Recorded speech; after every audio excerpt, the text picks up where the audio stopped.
Itoro, Itoro, Itoro. Yes, sir. Okay, is Elizabeth Sunday one of your team member? Yes, she is. Okay.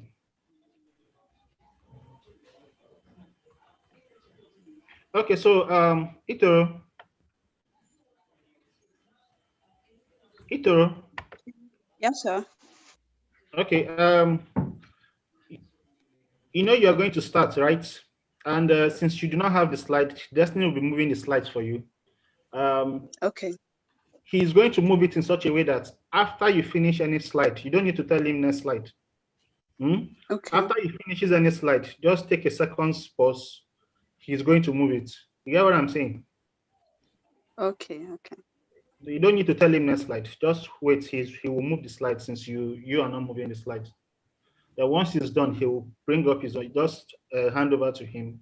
He will bring up his own slides and start coding. Thank you. Okay, sir.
So the link is in the chat box. What's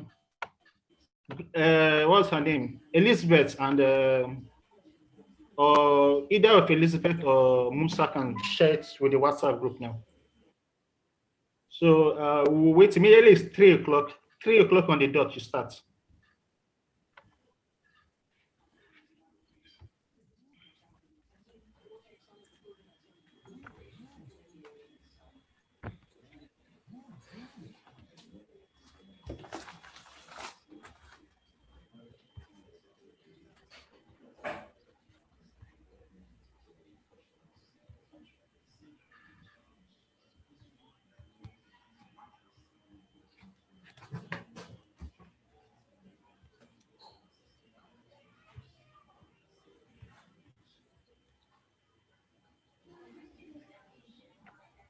Presentation mode, please.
Okay, let me tell you. He said you should put your this in presentation mode. It's a presentation mode now.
Good day, everyone, and welcome to day 2 of the SP Potako section Young Professional Python Hands-on program. My name is Ichiro Kofi, and I'll be running you through the course details, the outline, certificate program, requirements, course delivery, facilitators, and tips on how to get the best out of this course.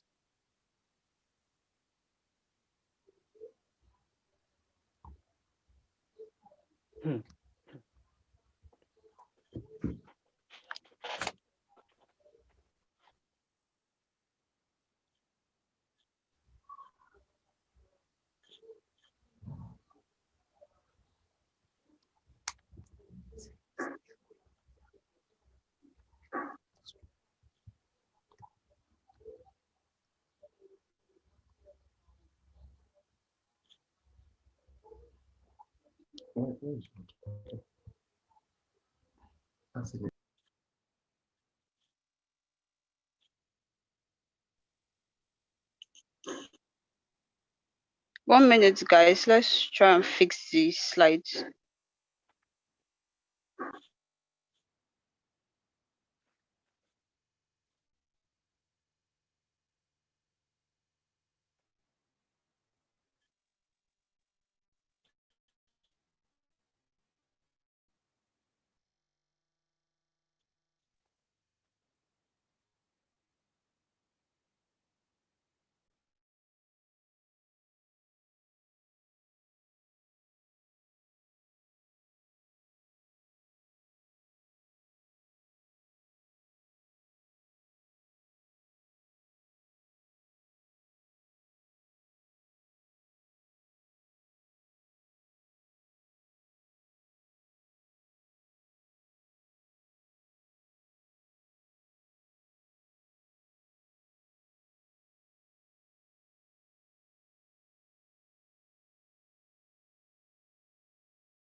Okay, we are back on.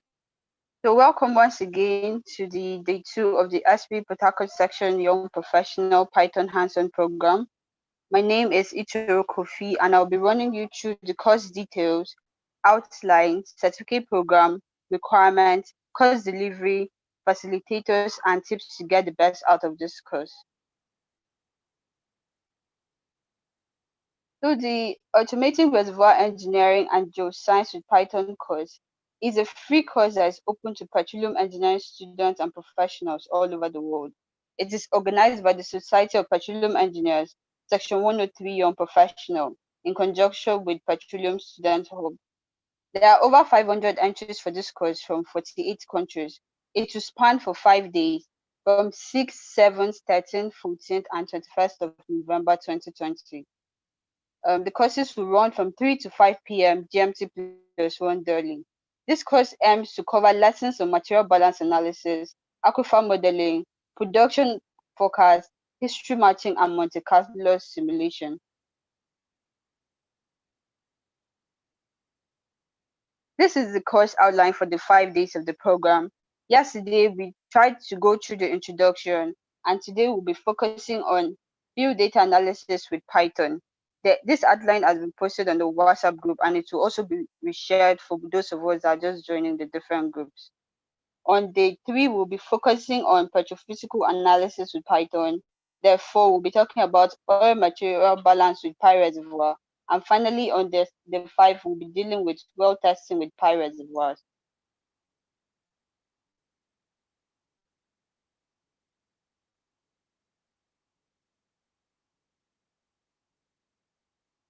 So participation in this course is free, but we have an optional certificate program for those of us who would like to get their assignments and projects graded.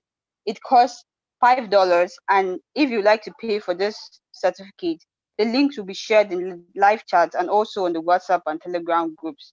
So watch out for it.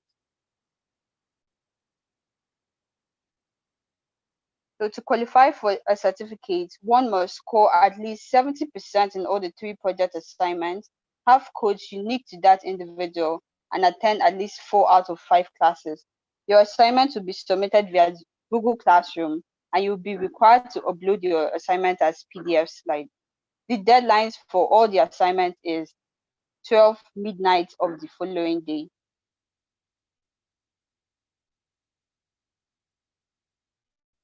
So the courses will be delivered via Zoom, and the participants will be watching via YouTube as we are now. These are the links to the various WhatsApp groups. Please do not join more than one, as the same information will be shared across all of the groups. We also have the Telegram group. It will be dropped in the live chat now.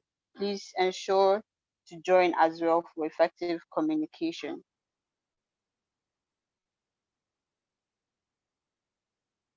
As for facilitators, we have our speakers, Destiny Otto, course instructor and technical lead at TechLed Global. We also have Johannes Nuwara, course instructor and founder of Python for Geoengineering Community. Our representative from this section, we have Mr. Debola Bada, section representative, as the chairman, SB Port Harcourt section 103. We have Mr. Ike Kaikena, and we have Mr. Alfred Onyekwe. The rest of the team include Goswil, Chidubam, Musa, Esther, Edwin, Ikechuku, Elizabeth, Precious, and myself, Ichiro Kupi. This team will be in the comment sections. They'll be on the WhatsApp and Telegram groups to attend to your questions and also attend to your challenges during the course of this course.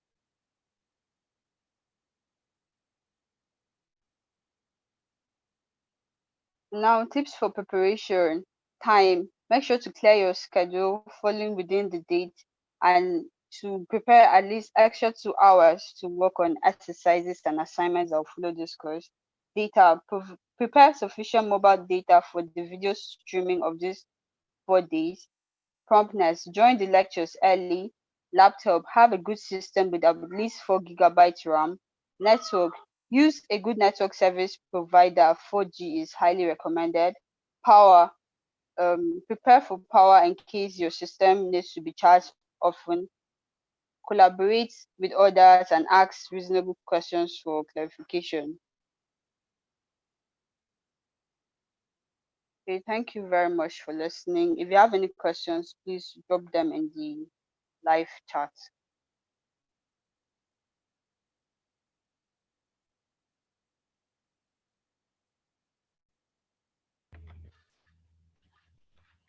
All right, thank you, Itoro. I think at this point, we move over to the first presentation, the first for the class, and to handle that is Mr. Destiny Otto.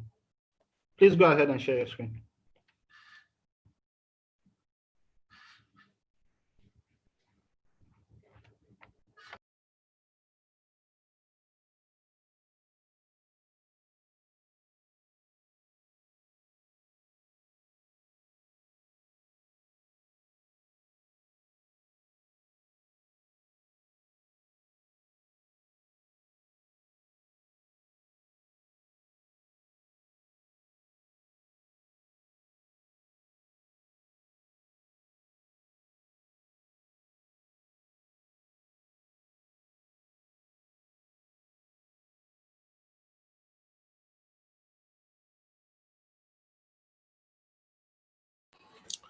Hello everyone. I'm Destiny to welcome once again to this course, and I hope you my screen can be seen. Yes, yes. Okay, good. So I welcome every one of us once again to this course. Today we are going to be going through a lot. I just want you guys to stay with me while we go through all this. So this course was designed in such a way that, of course, it's not our intention to make you master everything about Python in 1 day or 1 or 2 days, but we intend that the first 2 days will actually spark your interest to show you how simple or how easygoing Python programming language is. So that is actually our intention for including the first 2 days. So we hope that after today, all we'll go through today, at least you get a very simple understanding of some of Python and some libraries that are used in Python. So along the line, we'll also be, we'll not just be teaching you with sales data or information about finances and all that. We are going to use something you are more familiar with, something you are passionate about, which is petroleum engineering. And that is before we start applying it from next week. From next week, we'll start full applications as you see there in the course outline. So there is these 2 or 3 rather wonderful libraries you must know about if you are going to harvest or get the best from Python. And of course, Python on its own, it's not much, cannot do much. It depends on libraries. It has to do with the individual libraries. What you want it to do, you bring the corresponding library. So these are 3 important libraries. They are mainly used in data science, pandas, NumPy, and matplotlib. They are also used, NumPy is also used in scientific computation. And then we also have others like SciPy and a host of others too. So there are a whole lot of libraries in Python. Just about anything you want to do, there is a library for that. If you want to do web development, we have libraries like the Django and a whole lot of them. If you want to do data science, if you want to do web scraping, if you want to do app development, there is a simple library we'll start with today, or we'll look at today, and that is a Tkinter. We'll also look at these 3 you can see on the screen: NumPy, matplotlib, and pandas. But we'll have to start with the Tkinter. There is no special slide for it, but we are actually going to use it to build a simple PVT calculator. So it's very simple, just very simple. I'm hoping we can do that under 30 minutes. But because of a lot of, we couldn't go as far as we planned yesterday. So it simply means I will have to take time to be explaining every step as we go along the way. So I will, already we have told us to install either Anaconda or Jupyter Notebook. So I want to guess that you've installed it. I will start with that. Then after that, we'll run through these slides explaining what NumPy and Pandas is before we go straight into codes, writing our codes for the day. So I'm going to open my Anaconda now. So all you have to do, go to your Anaconda, and then you open your Anaconda navigator. Then you go straight to Jupyter Notebook. I hope you can see my screen. So you go straight to Jupyter Notebook and you launch it. There are several ways to do this. You could do it with your command prompt. You could do it. There are several ways to do it, but I think this is just the simplest. Just go there.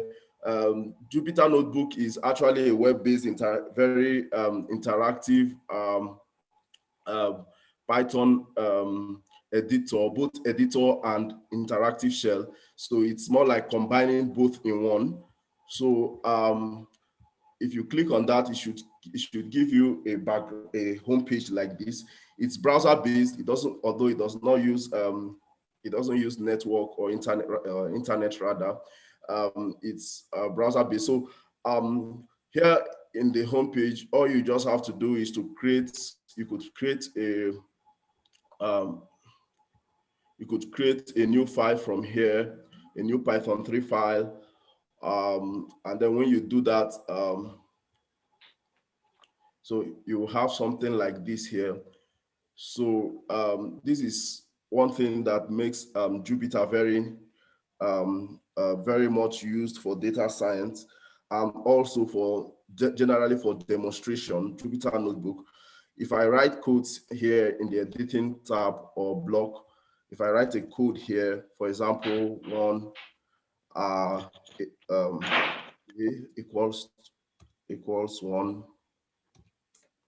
Destiny, hi, Yes, Destiny. Sir. Yes, sir. Do you share your Jupyter Notebook yet? Because some of the participants are not seeing yet. Wow. I shared it here. That's correct. We're still seeing your PDF, your PowerPoint presentation. I think you need to take that down and bring up your Jupyter Notebook. Okay. I've done this. I don't know what's wrong with that. Okay, but let's quickly see what to do about it. Can you see it now, sir? Yes, Destiny, clearly right now. Yes, we can. Okay, good. Yeah. I'll just go over this again. So when you open your Jupyter, when you launch your Jupyter Notebook, you get to the home page, and this is the present directory, and you can see displaying all the files in my desktop, and then a folder called Destiny. So here are these files. Previous files saved in form of IPYNB, that is IPython notebook, and other files that you that will be using for the course. So let's quickly create a new notebook. You go here, Python 3, and then here's what we have. So we have a new notebook. So here's one thing that makes Jupyter Notebook very good. Of course, it's not the best for some. It's just the best mainly for data science. It's just preferred for data science and data visualizations. Anything related to data science, it's very good. But for development, for production codes, it's not advisable to use Jupyter Notebook. You could use PyCharm, which is more professional and highly intelligent in terms of syntax, and it's also though it's not very flexible, but it's very you could use it for anything you want to do. You could do anything with it. It's only that it's not very beginner friendly. So let's start with Python. So I will start with, okay, I've talked about several libraries in Python. Let's start with let's just give a rundown of some simple basic rules, ground rules you need to know about Python, and if possible, we'll see where it differs from other programming language. So we have declaring a variable. This is how you declare a variable here, just like this, and then just to confirm, Control Enter. Okay, if you are new to Jupyter Notebook, you could either use run here to run that particular block, or use Control Enter. You could use alternate enter to create another, to start a new block, or you could use Shift Enter to do likewise. So this is how it's this is how we declare variables in Python. And then after declaring variables, okay, the next thing you need to know is the data types and variable types. So we have different kind of data types. We have strings, we have integers, we have floats, we have lists, we have dictionaries, we have a number of others, which are basically some of which the last few I mentioned are basically what we call sequences. I have a slide. I will quickly show that to you now on that, so that you could follow this properly. So okay. So here's what we call sequences: lists, tuples, strings, sets, and dictionaries. I will not go too deep into all this. It's just a kind of a general introduction, and then from there we'll talk about loops.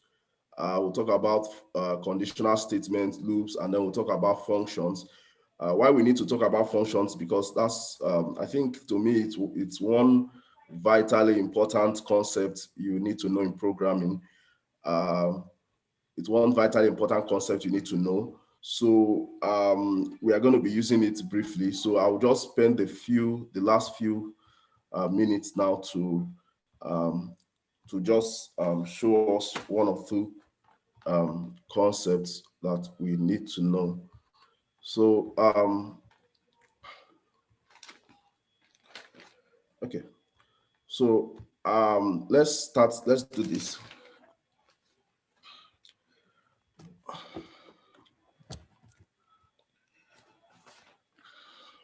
Okay, so if, for example, I want to perform a simple, okay, I missed out operators. So if I want to perform a simple arithmetic operations and I have to declare variables, for example, I want to add, I want to find the temperature 273 plus, wow.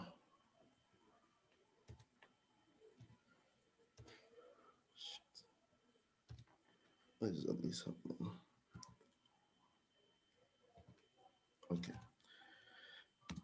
I think my keyboard is suddenly changed. So I'm not getting the exact thing written on the keys. So 270, for example, we want to convert a temperature from degrees Celsius to degree Fahrenheit to Kelvin. This is what we could just do. For example, we have 200 degrees Celsius. Okay, So this, we have this there, and then if you want to see what the value of t is, this is what it is.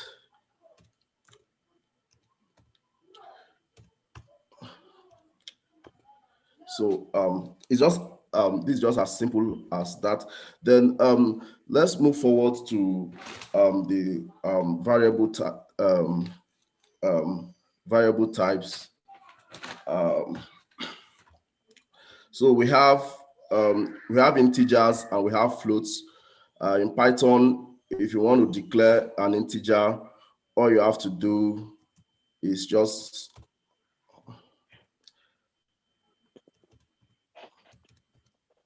you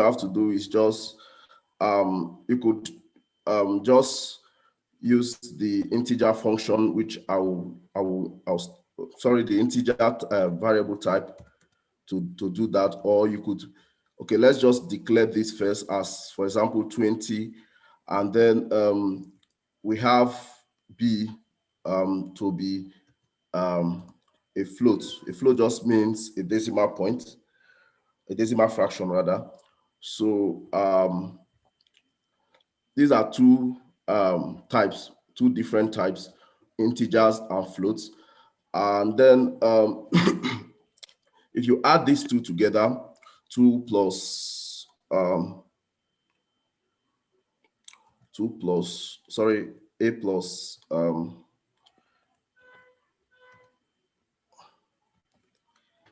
Destiny, I think you can change the language preferences because it also happens to me sometimes.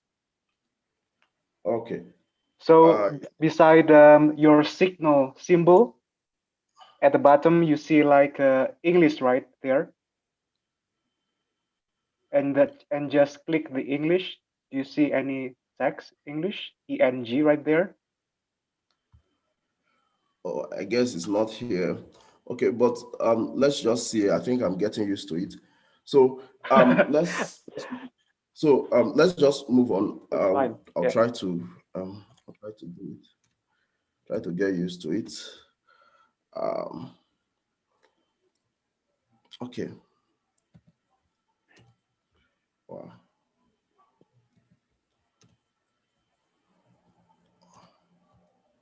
Wow. Oh, this is really, really not good. Okay, but I hope. Wow.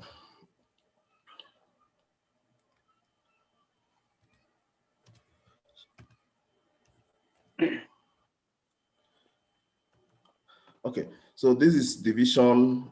I just want to get all the symbols so that I'll put them here, and then we'll go ahead with them. Okay. Okay. So these are arithmetic operators in Python. That addition, it's simple addition, normal plus, and then we have subtraction, is the simple subtraction. Oh.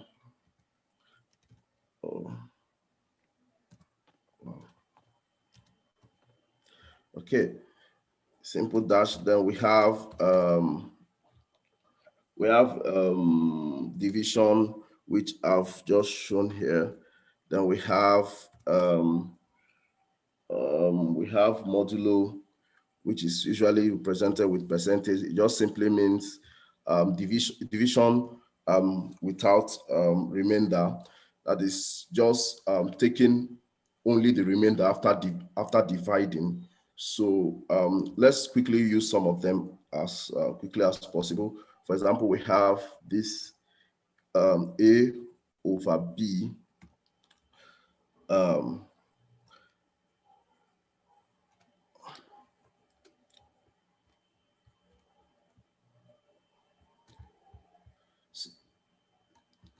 Sorry, I just need to comment this out. Okay. So this is showing that that division was done. There's no remainder. That's the modulus. So I just hope all these things are basic stuffs in every programming language. We'll move from that quickly to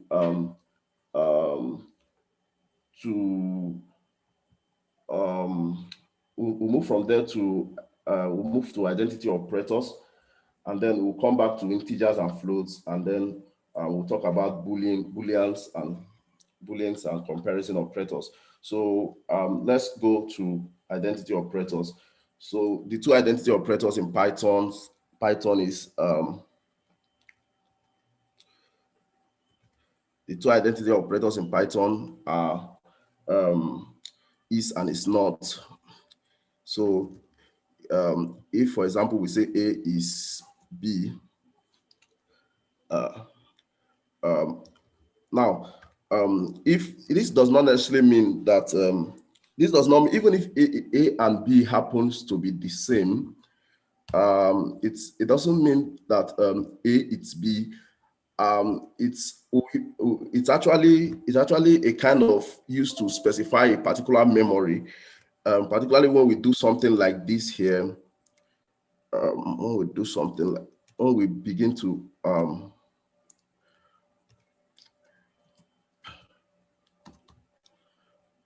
okay. When we have a complicated scenario where variables are equated to one another, and then we need to know which particular what belongs to what, we use the is and the is not operators. Then we have integers and we have floats. If we have, like I told us, you could this is an example of an integer. So if we say type A for type A, you'll see it there written integer. And if we say type B, you'll see it written float. So that is integer types. So I'll move to Boolean operators and comparison operators, where we use greater than and we use less than. So A it's less than B, or A it's greater than B.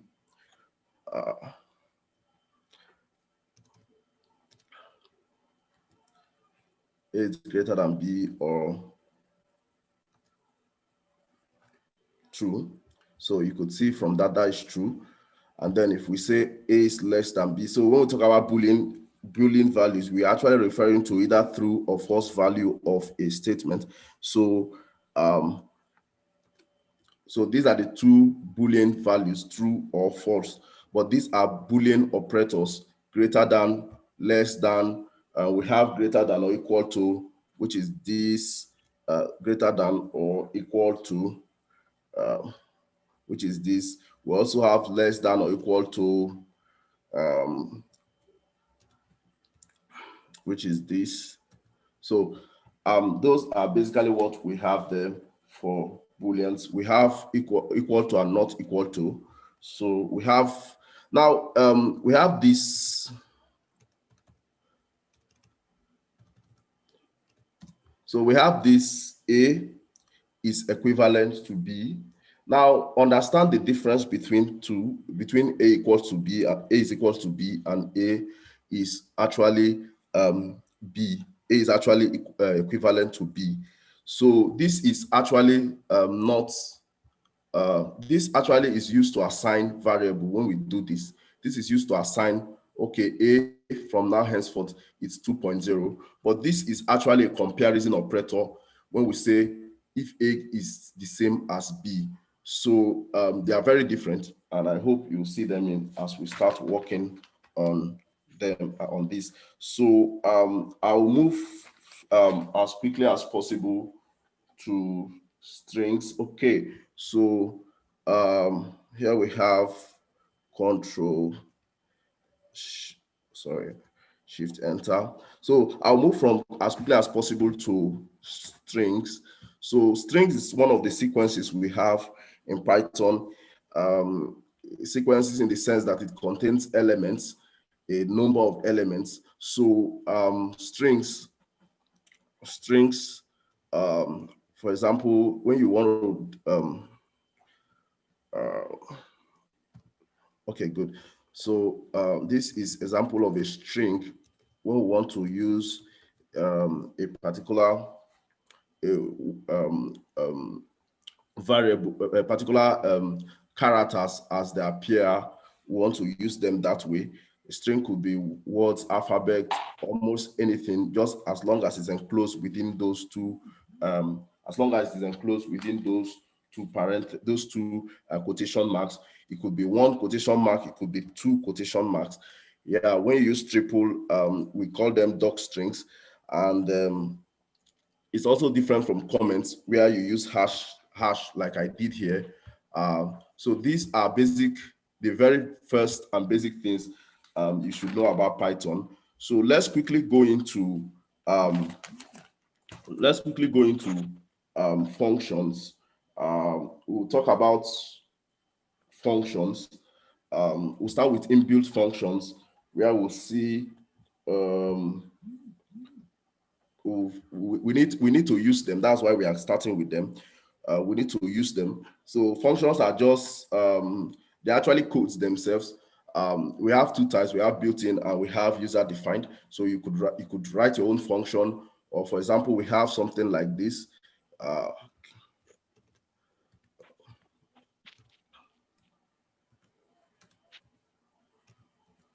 Okay, so we have something like this.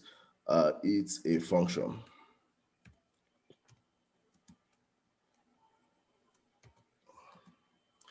Okay, so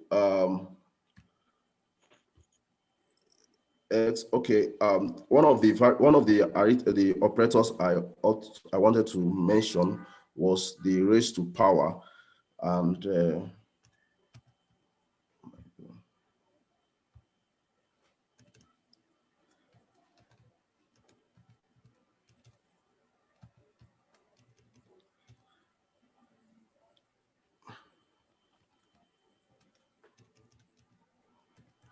okay, good.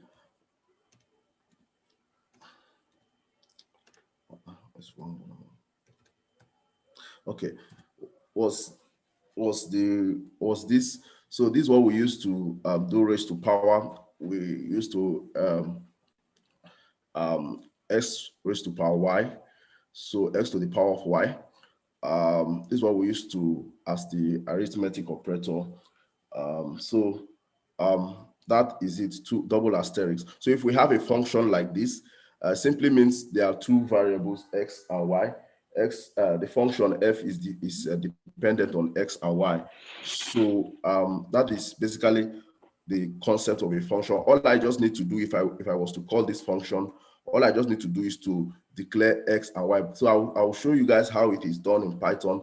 But before that, I will need to know at least what a function is.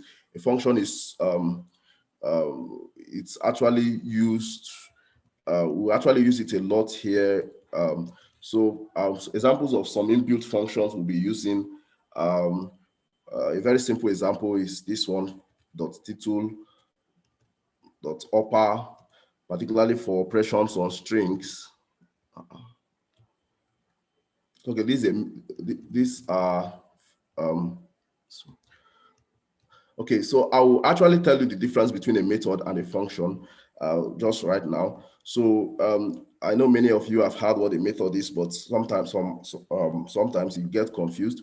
A method is actually defined for a particular object. So you actually cannot, it's actually same as a function, except that it is defined for a particular object.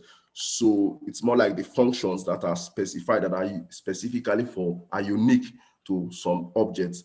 So this I just defined our methods, but look at some of the functions we'll be using. Set attributes, even print itself is a function. I've not used it until now. So if we want to, for example, print something, print just simply tells the computer to do this, do this on the terminal, this, or on the shell rather, print A. So we have declared A before now, and all the computer will do, all Python interpreter will do is to print this as the, that's because we I just use this as an illustration. Okay, so this is what we have. We have actually done some operation. We have actually declared A there. So I want us to move as quickly as possible from this. I want us to start doing something. There's also what we call loops and nested loops and all that. I just hope one way or the other you will go through all these things. I will also send some links on the group chat for you to actually go through them on your own. There are lots and lots of videos, very good videos on YouTube for you to start out with Python. So let's quickly go to what we want to do today. Let's quickly go. So I told you we are going to do something very simple. Let me quickly show you what we'll be doing. Okay, I'm going to just ignore all this and just move on with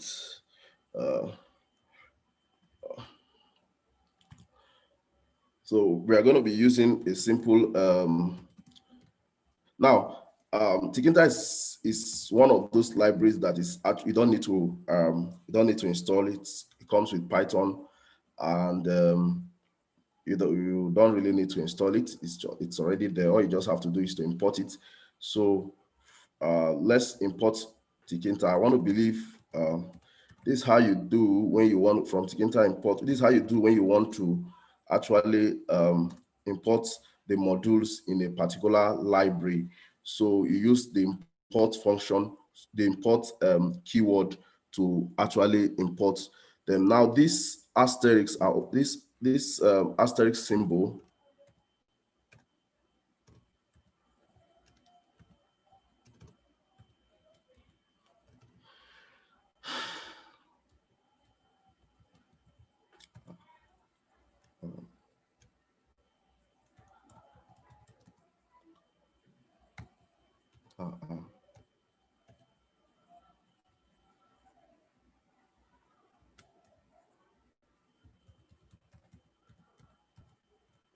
okay. Okay, so this asterisk symbol just implies all from in Tkinter import everything. And so Tkinter is a graphic user interface. It's not the best for, it's not exactly the best for desktop applications, but it's very simple to build a very simple application. It's very simple. You could use it to build anything, anytime. And it's good for beginners. So here's what we use to, these are two important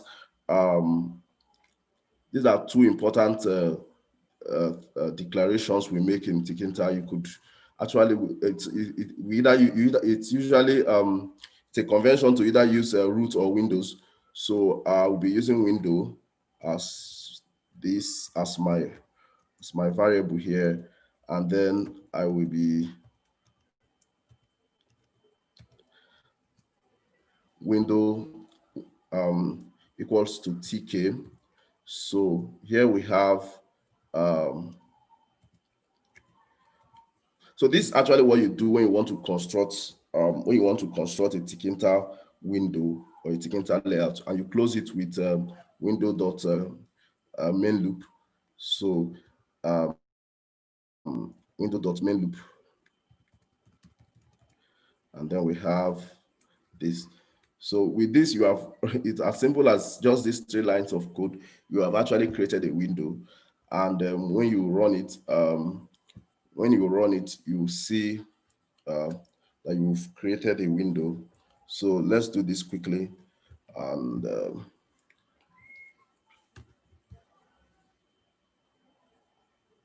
okay, in Jupyter Notebook, when you see this dot here, it indicates that your code is still running. Let's hope this is fast enough.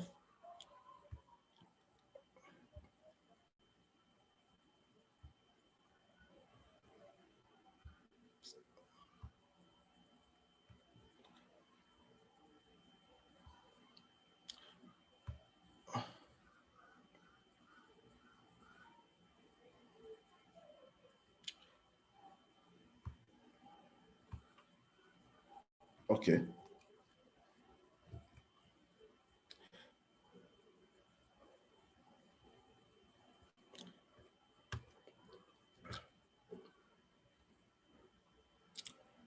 Okay, so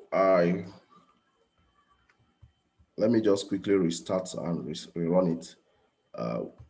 Restart and rerun the kernel. Seems to be taking a lot of time.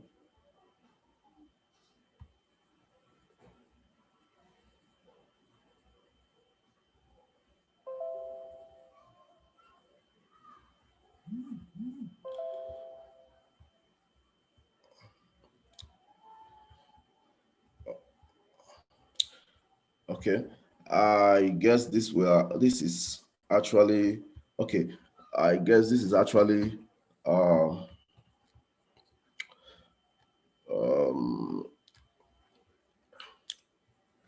let's quickly run this in PyCharm because this is actually unnecessarily taking a lot of time. So let's do this quickly in PyCharm. So we start with we select a new Python file, and then we let's call this SP course, and then we do this quickly. Okay, good. So the same codes I'll use here, and let's run this and see what happens.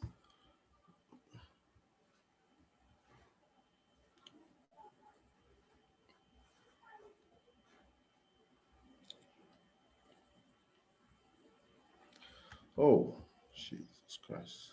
Wow, wow, wow, wow.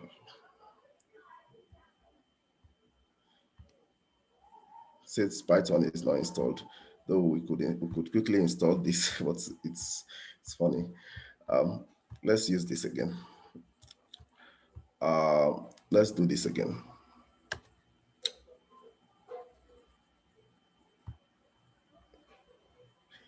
Okay.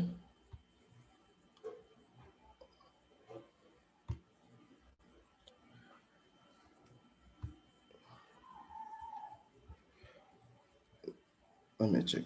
I need to check off something.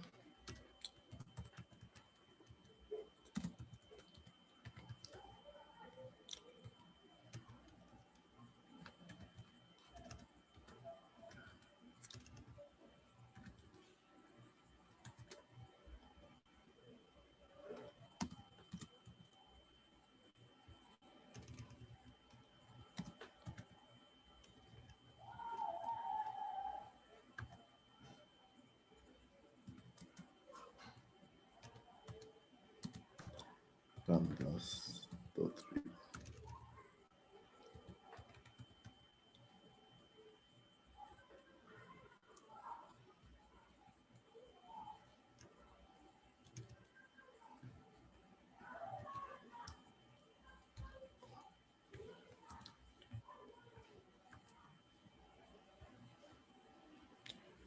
I guess it's okay. Good. We are good to go. So here is the window, and I don't know what caused that particular stuff. I guess it's a lot of issues with this particular system. So here is what a simple Tkinter window looks like, and then we'll be putting what we call widgets. Most of what you just see in our applications at the surface are just widgets, the buttons and the labels and the rest of them. So we'll just be using. Yes. Sorry, Destiny. Yes. I think some of the participants are asking whether PyCharm and Anaconda is different or not. Okay. For certain Actually, applications, and then like, oh, okay, go ahead. Okay, they are different anyway. I guess you probably saw a PyCharm in your Anaconda. They are very different. They are very different editors. So Anaconda, it's actually having a number of editors you could use: Spider, Jupyter Lab, Jupyter Notebook. and then PyCharm is actually different. But this particular PyCharm, one way or the other, was featured in this in Anaconda Navigator. But generally, they are different IDEs. They are very different. So I guess that it's clear. So Sure. yes, you wanted to say something else. Yeah. Okay, so this is basically what. And how about to install the Tkinter? How about to install the Tkinter? Do we need to install You it don't need to first? keep install Tkinter. Oh yeah. Tkinter is So already. yeah, I guess it's default in Anaconda, right? Yeah. Yes, you don't need Yeah. to keep install Yeah. it. Sure. Either in PyCharm or Anaconda, you don't need to install it. Yeah. As long as you have a Python environment, you don't need to install it. Yeah, that's right. Yeah.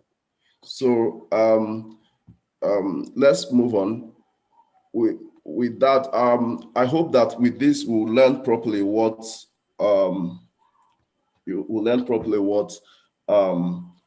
all those basic concepts of it's actually our purpose to use this in teaching you. So it's not like we are doing something, so it's not like we just want to do it, but it's actually going to help you understand many of the concepts. So going straight to practicalizing, instead of just learning the theories, I believe could at least create the excitement that you need to dig further. So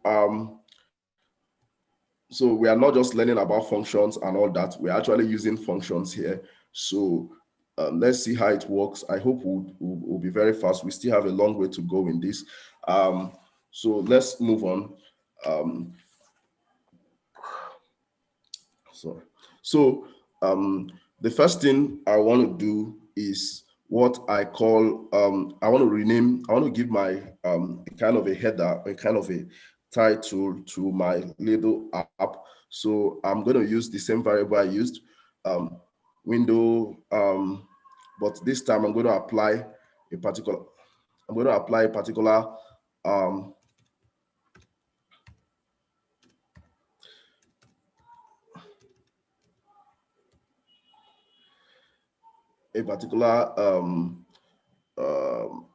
method, which is title, and then a particular function.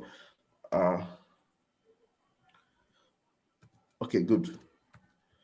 So whenever you have a function or a method, most times you have to declare a variable, so an argument rather. You have to rather impute an argument. So whereas none of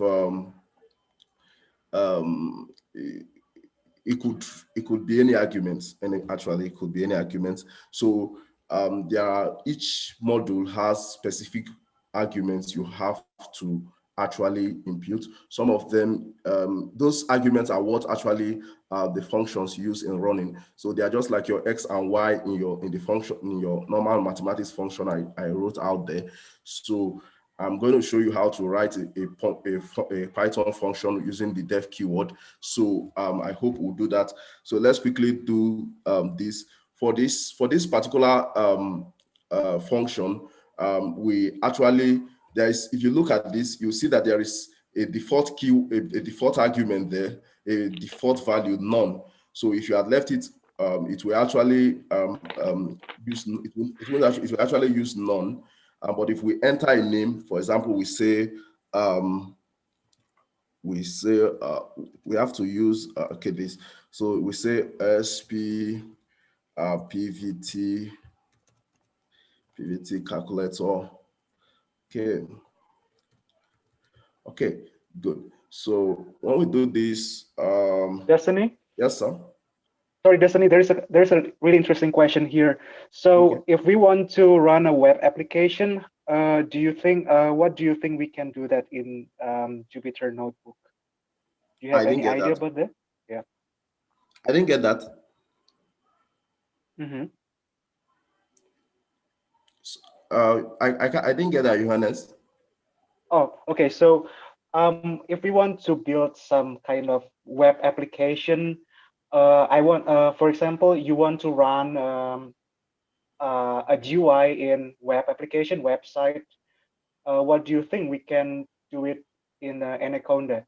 Can it be related to the website or HTML as precise? Okay, can it be related to the website? Yeah. I have not. Yeah. Mm-hmm. Okay, what I'm trying to ask is it related? Is it about Anaconda or about Python itself? Because I've not gotten the question. You say if you want to build a website, so are you talking about the libraries or what exactly? Yeah, I think. Okay, but Tkinter is not used for websites anyway. So if yeah, sure. I think we can make relate a notebook or publish our notebook in a website, but we need to have some kinds of additional libraries to do that. And yeah, I think it's more. It needs some more libraries to do that. We need to install. Okay. I get the question now. Yeah, okay, talking about building a website, you need a number of other libraries. You need some other libraries. Sure. Some of them include Flags, some of them Flags or Django. So these are different libraries you use for website, particularly Flask, and also the Django, and quite a number Heroku as well. Yeah. So those you use those for website applications or websites development. So let's move on. Sure. Yeah. So this is actually how you name your okay. We've got an error there. Okay, I guess we did something wrong here.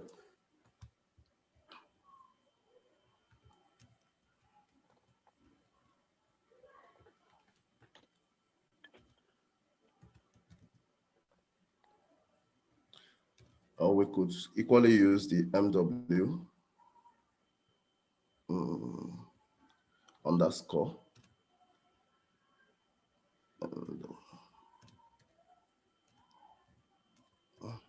Okay, good.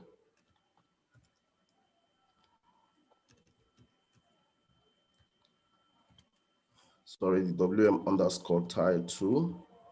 Okay, good. This should work.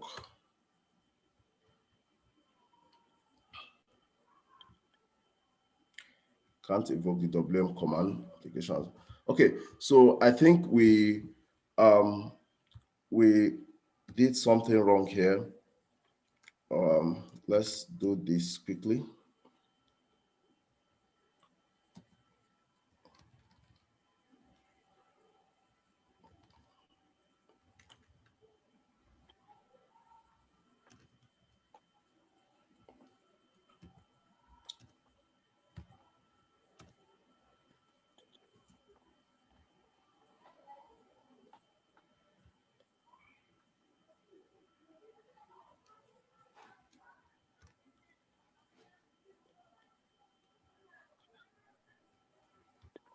Wow. Okay, we'll name this. I just hope I'm not missing something. We'll name this as we go on. So let's move on. Let's quickly declare let's quickly impute our widgets, and then I'll do this very, very fast.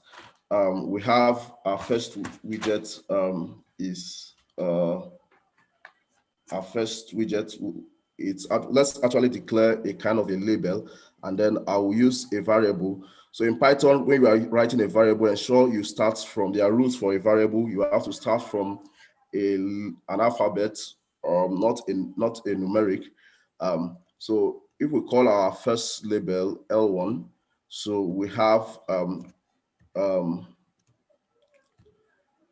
okay, so we have this, and then this label is actually one of the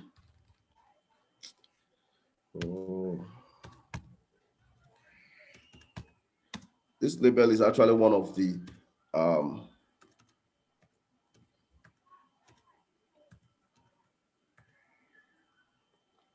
Yeah, so this label is actually one of the functions you could use to create a label, and the label is simply just a write-up on your interface. So look at the arguments you need to declare for a label. So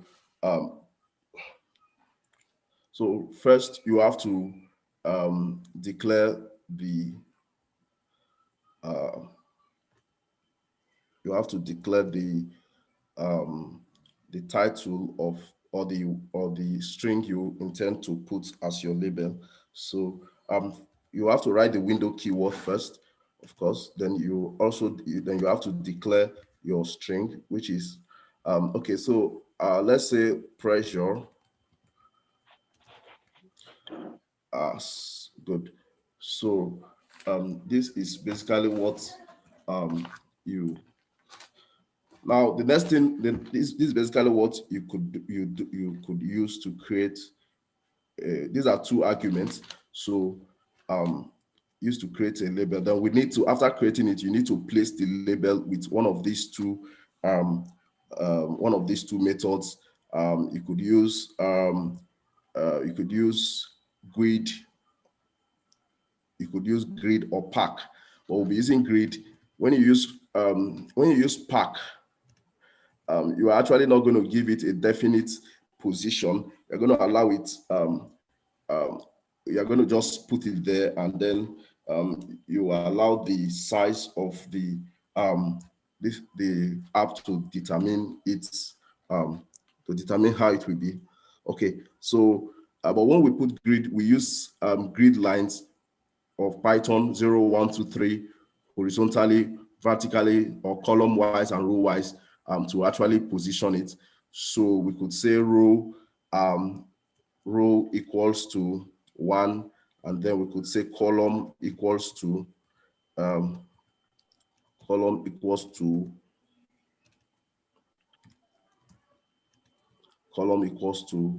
0. So let's see what that turns out, what that brings up for us. So by the time we run this is what we get. Oh, sorry. Okay.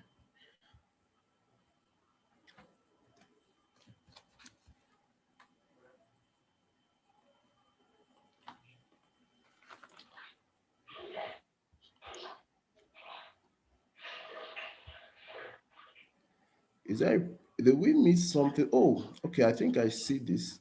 We actually did this before. This was supposed to come before this.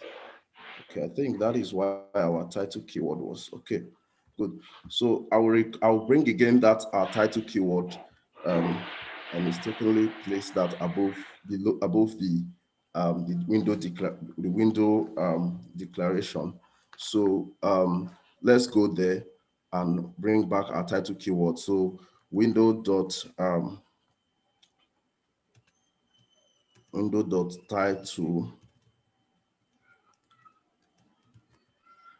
title.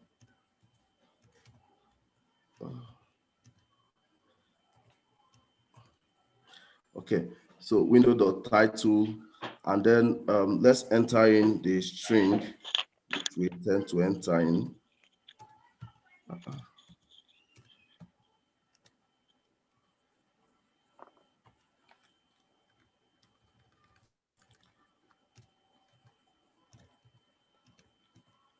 Okay, so if we say this,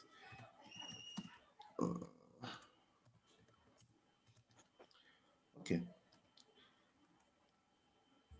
So we've got another error, and the error says string has no attributes. Okay, so we have to do this quickly. So we have text as this. Okay.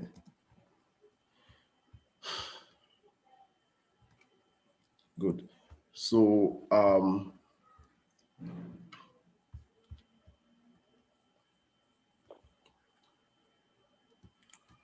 So here is the name. The name has been changed.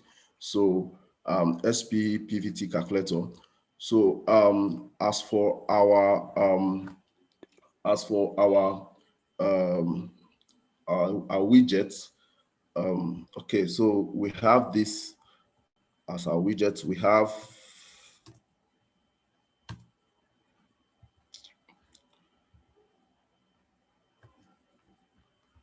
L1 equals to label, and then this window, and then we have this text equal to this. Okay, I think we are good to go. This should work. Let's start with 0, 0, and this should work.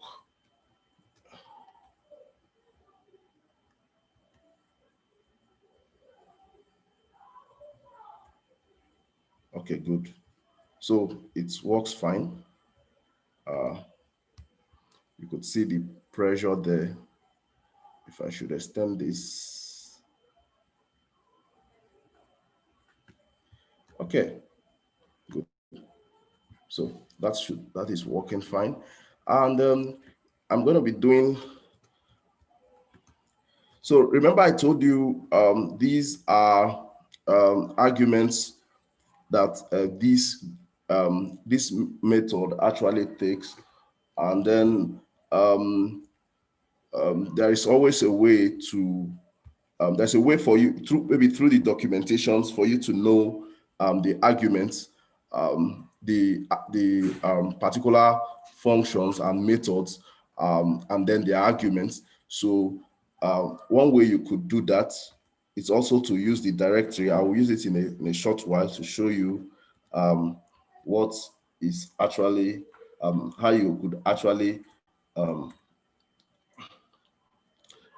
so here we have, I want to multiply this, my labels to, okay, temperature, and then I have specific gravity, and then I have, let's say solution, let's say oil density,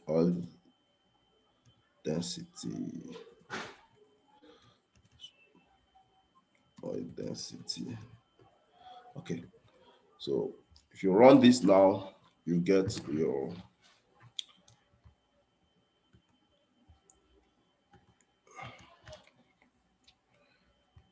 okay, sorry, let's quickly change the variables for L2 because it will only recognize one type of variable if we leave it that way. So let this be L4. Okay, good. So here we go.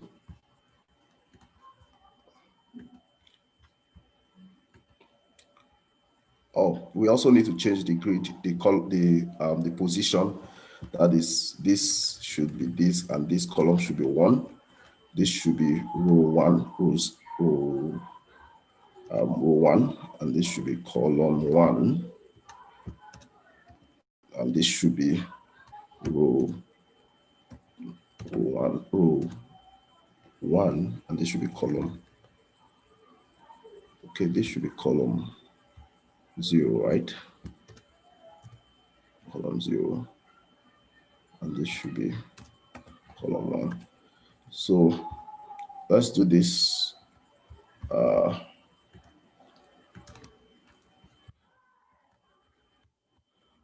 Hope we are not over this 0001 01101. Okay.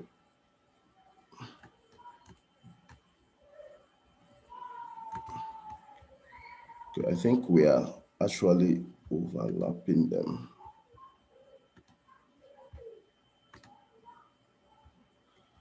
This is malfunctioning. Okay, good. So this is what we have. So pressure, temperature, specific gravity, and oil density. So this is how we will gradually build this. Let me try to be faster. So the next thing, it's what we call the entry widget. We are done with the label widget. So we have the entry widget. I will use if variable E1 to represent that. So the entry widget is going to allow you to enter values. It's going to create a space for you to enter values in your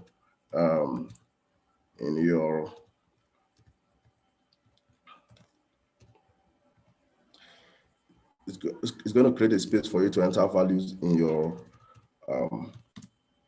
so we have in your UI, your interface. So we have window, we have always start with Windows anyway. So we have text variable.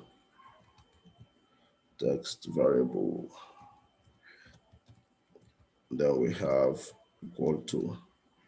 We have, okay, so I'm going to give this a variable name because we need to declare the variable type. And one thing we could use to declare variable type, we could use the string var, the string variable.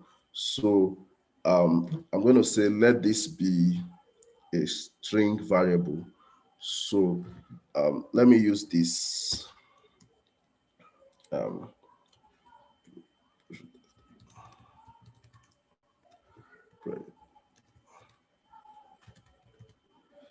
Text. Okay. So we have, okay.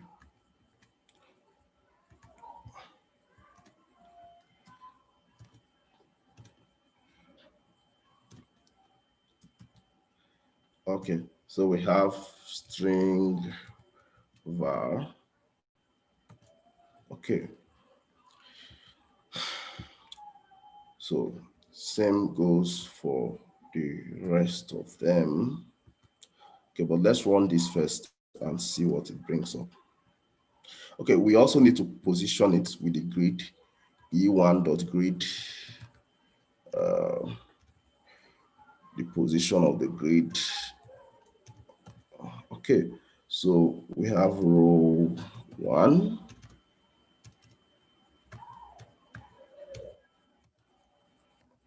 And then we have column.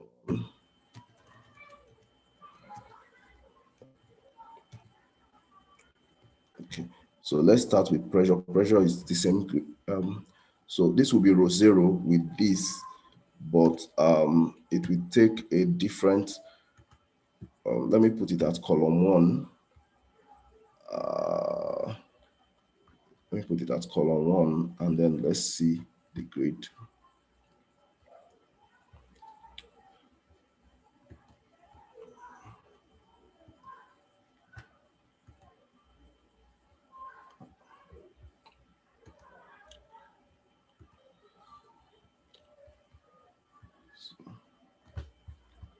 We've made a mistake here, a name error. So let's put this. Good.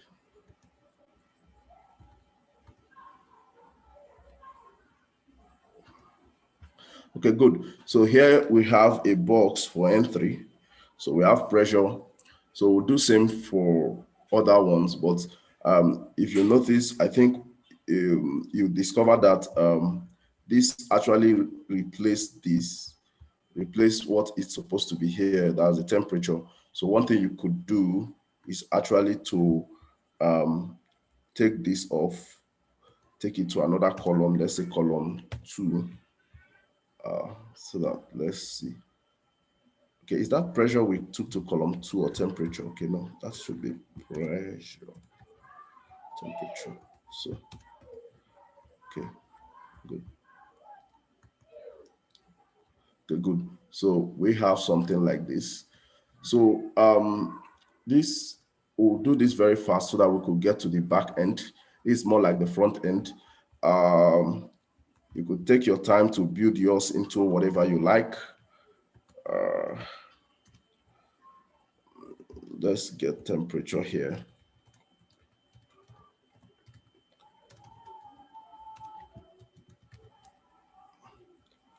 Okay.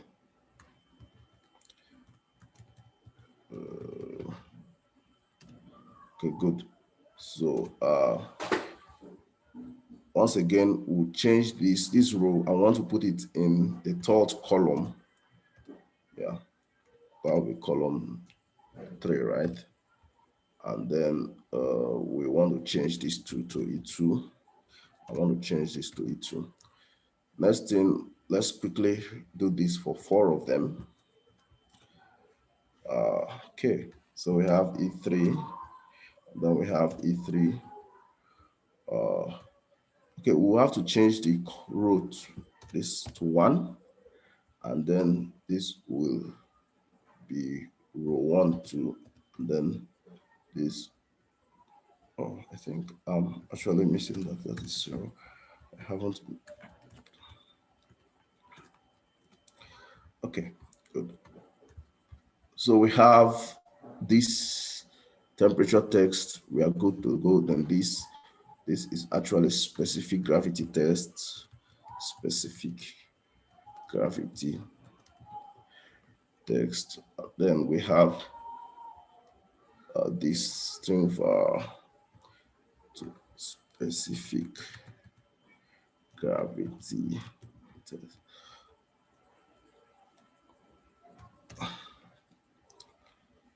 Yeah.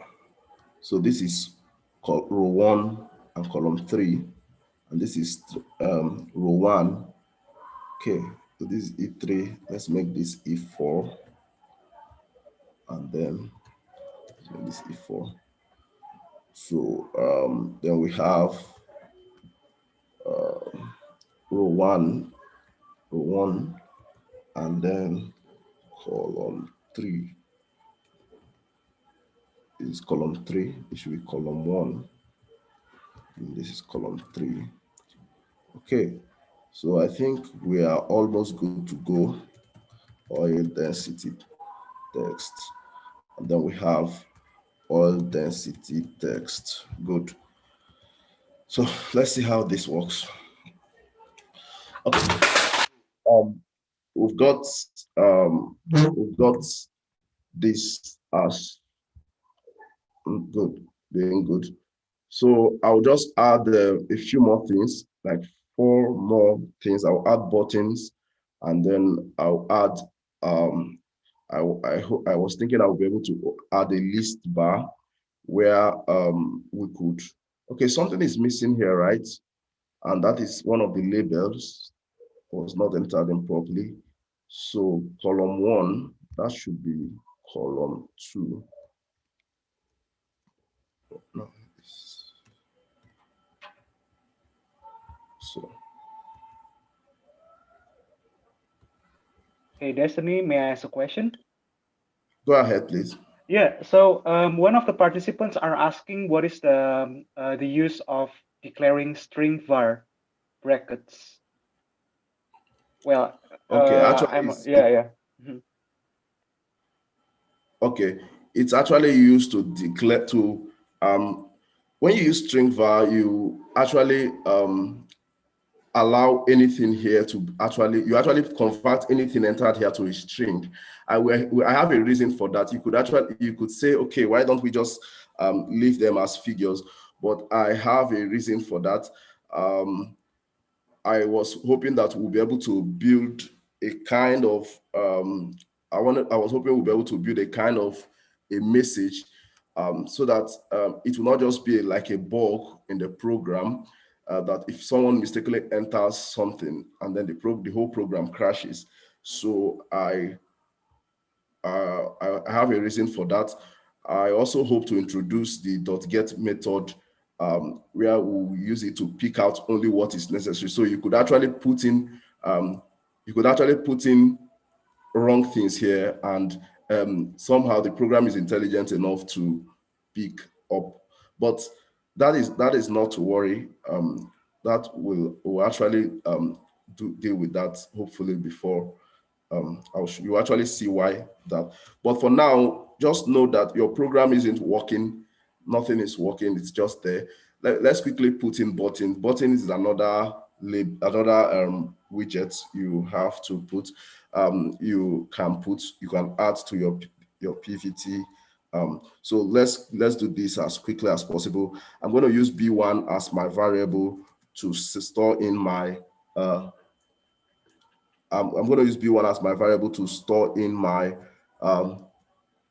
buttons. So remember, it has to be, Python is case sensitive. Remember, you have to put anything that it's supposed to be in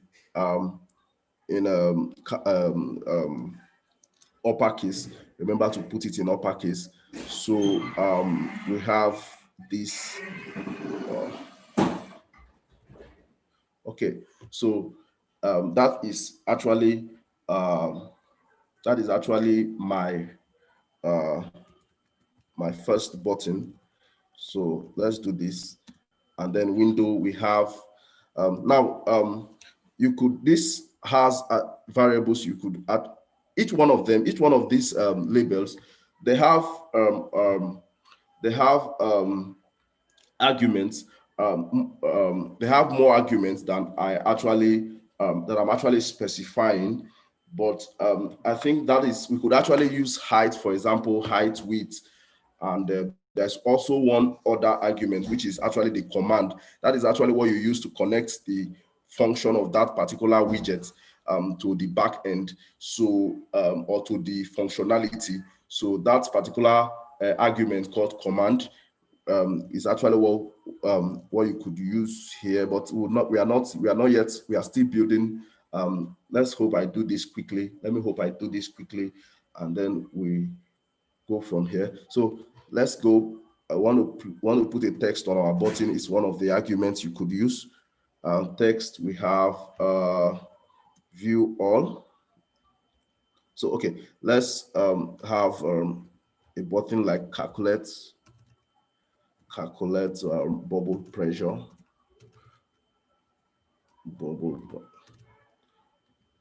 Calculate bubble point pressure.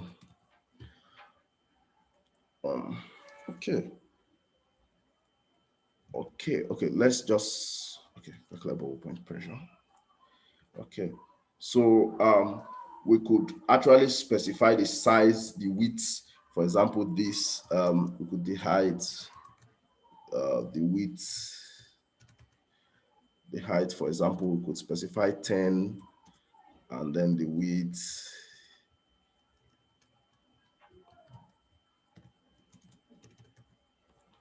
We specify 10 to.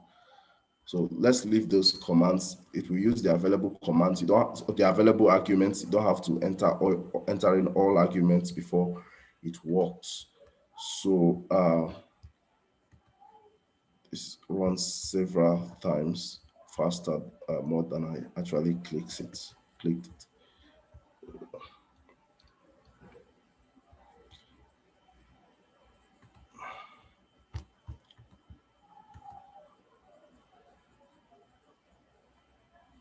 Okay, so I think I'm here to grid it. So let's quickly grid this into place.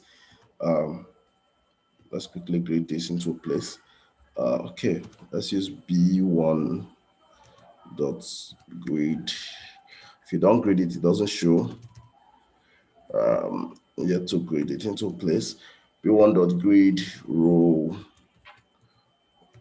Oh my God, row 2. Okay, so we've already occupied row 1. Let's place this in row 2, right? Row 2. We've occupied row 0 and row 1. Let's place this in row 2, and then column. We have this. Then we have. Let's place this in column 1. So let's run this and see what comes.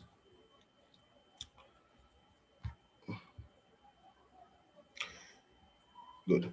So we have like a button here. Okay, let's do this. Let's take away the size. There's a default size and the default size for the buttons. Let's just take away the size and the width. Okay.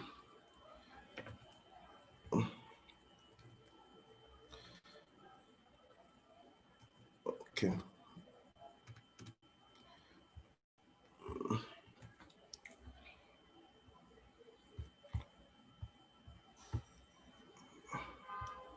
Okay, good.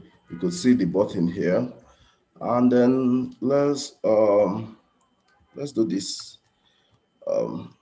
Let's do this for 3 more buttons.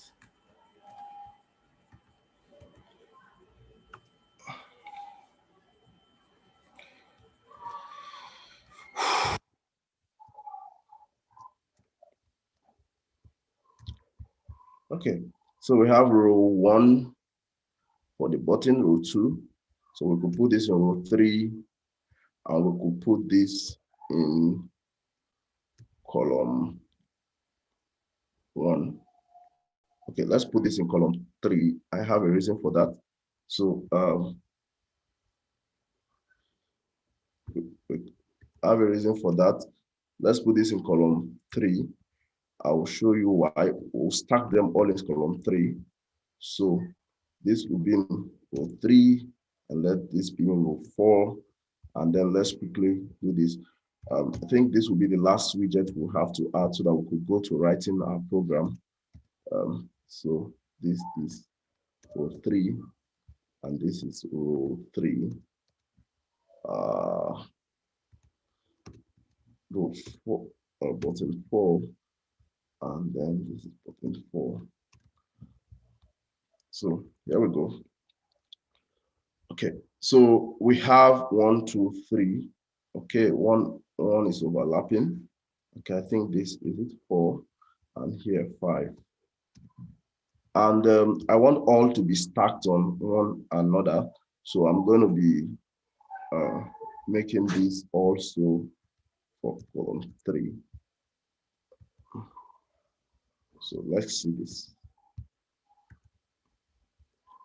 Good. So, okay, I guess all it just takes is this now, gas solubility, and bubble FBF, formation volume factor. And then we have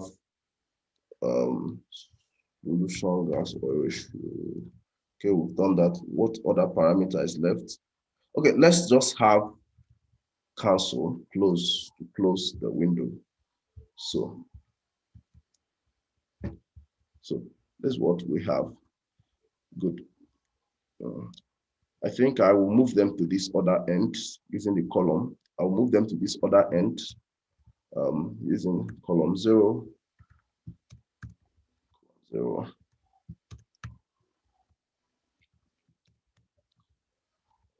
Then the next thing, by the time we run this is what we'll get. So the next thing I want to do is to create a kind of a list bus, Now, the purpose is to actually save or store information. So it's going to be like creating a kind of a database using SQLite 3 to store whatever you entered here. Okay. I actually initially when I wanted to do this, I wanted to do it to be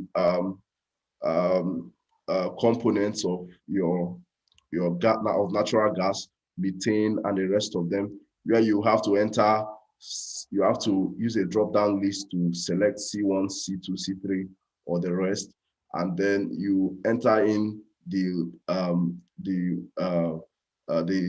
YI, that's the mole ratio, or the component ratio percentage, and then you save that in a table. So I'm going to quickly do something like that, but just for that sake, so we could enter all this information and save them in tables.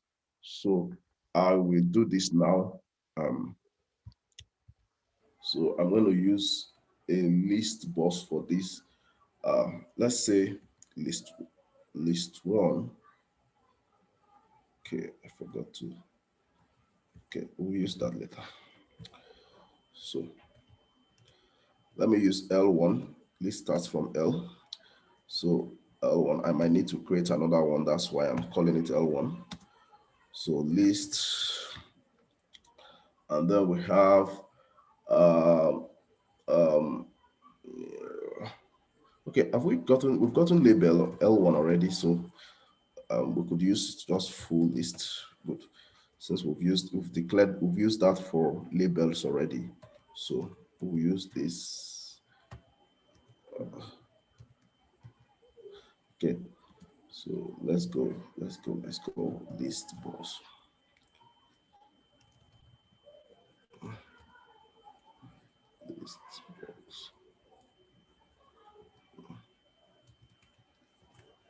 Okay, fine. We'll do this fast. Okay, and then we have height. We have equal to. Okay, let's give it a height and okay, because okay, let's leave it. Yeah, okay. Let's just give it a height. This okay, the height and the width. Because list boss depends on list boss is more important you do so. Because it could spoil your grid, the shape of your grid. So let's say 15. All right. So let's do this. Okay.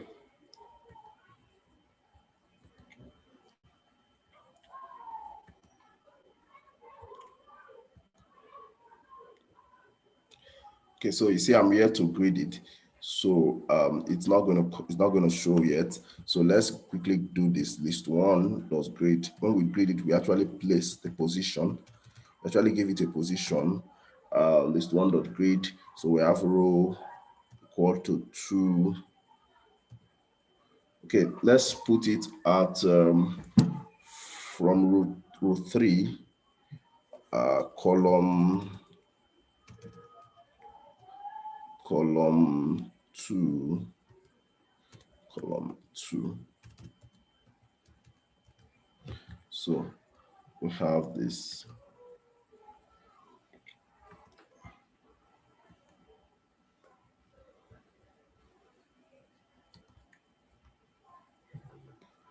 Okay, I think I've made a mistake here, a syntax error. Where is that? Okay, list one, good. So it goes to list post. Okay, I think I used this column. Destiny, you miss comma between row and column.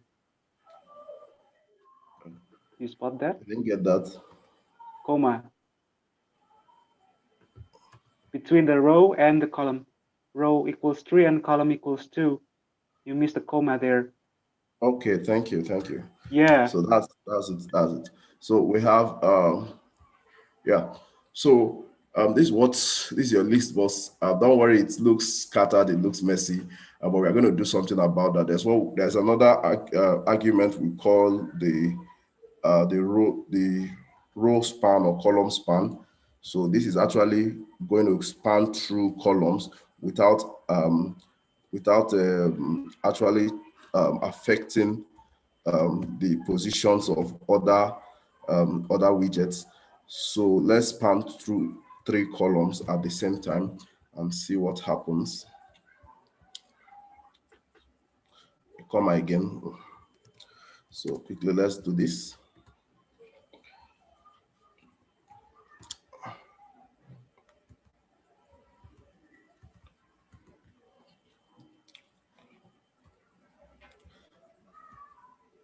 Okay, I think I should also use the row span, not just the column span.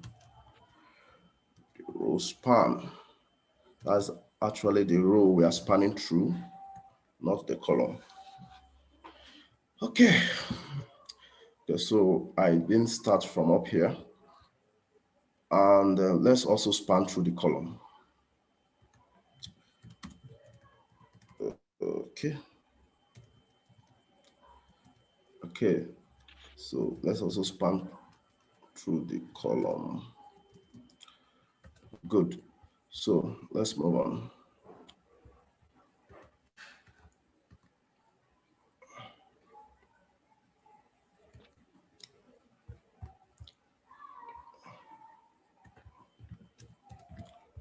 Okay, let's use 4. Wow. Destiny, please make sure that your laptop is charging right now, because one of the participants are spotting that the battery is going to die. Wow. Yeah. It's okay. It's okay. Okay. That's a very brilliant. Wow. Okay, but let's just a minute.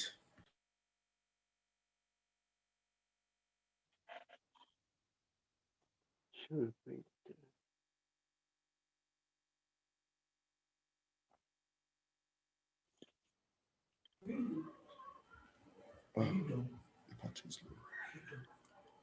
Okay, so you'll see more of this. Let's move on. So this is actually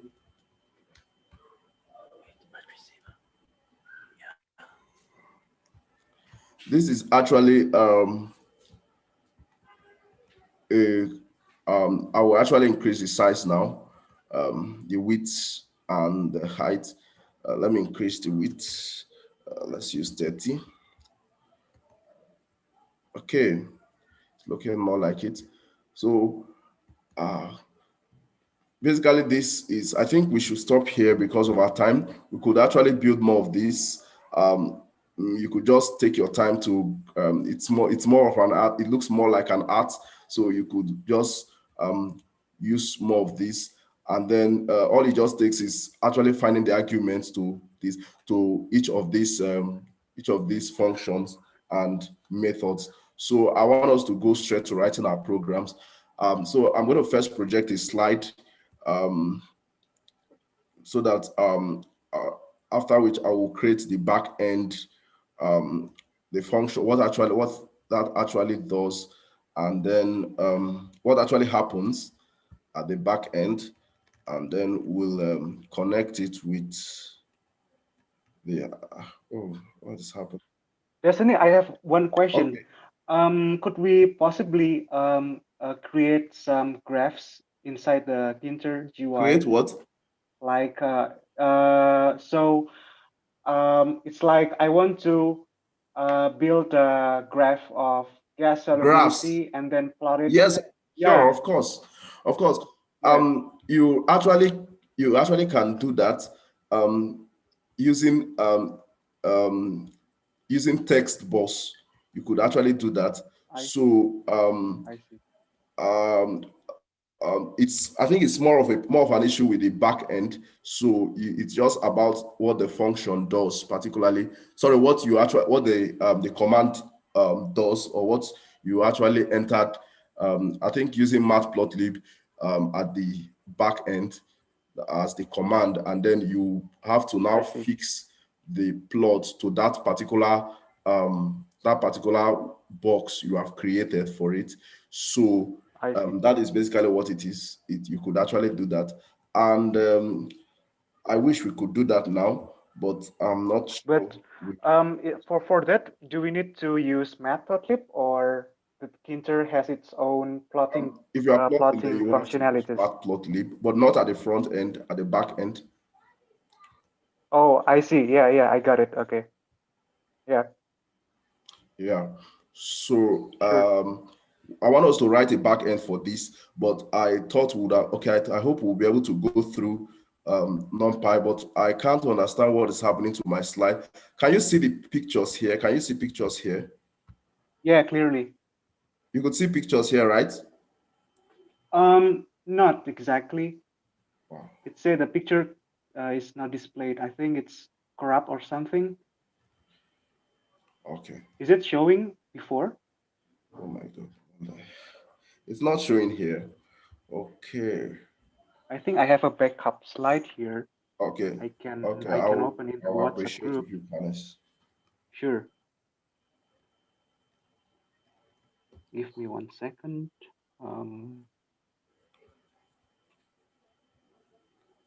There you go.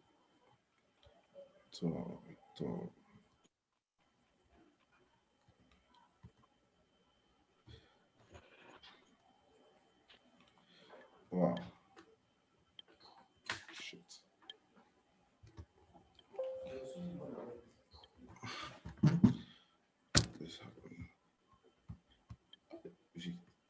Victor.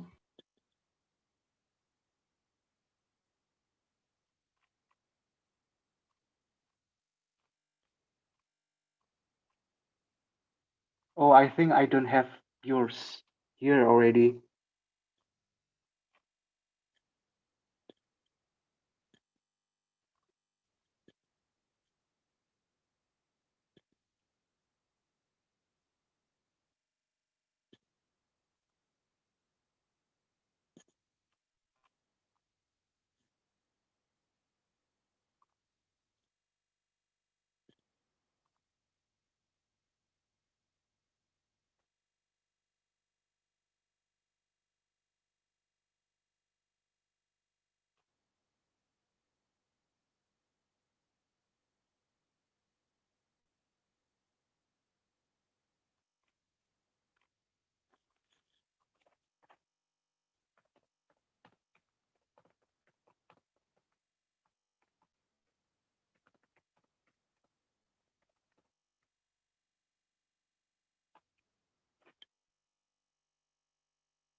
Johannes, can you help me this project the slides?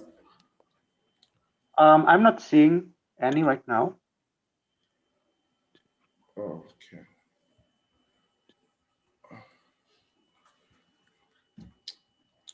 Okay, I guess we should continue with our coding then. My slides are not showing. So sorry guys, sorry about that. I don't know. I guess we should, okay. Okay, then let's move on. So the next thing will be, okay, I'm going to use a different notebook, and let's do a little work on, I actually wrote in my slides some functions, some equations that I intend us to use for that, but since it's not showing, I will just, maybe I will just go enter it in here, from here, and then you have to just figure out what it means. Okay, so let's start with the simple molecular weight, the simple specific gravity of gas. If I use this specific gravity, it's normal Python convention. Okay.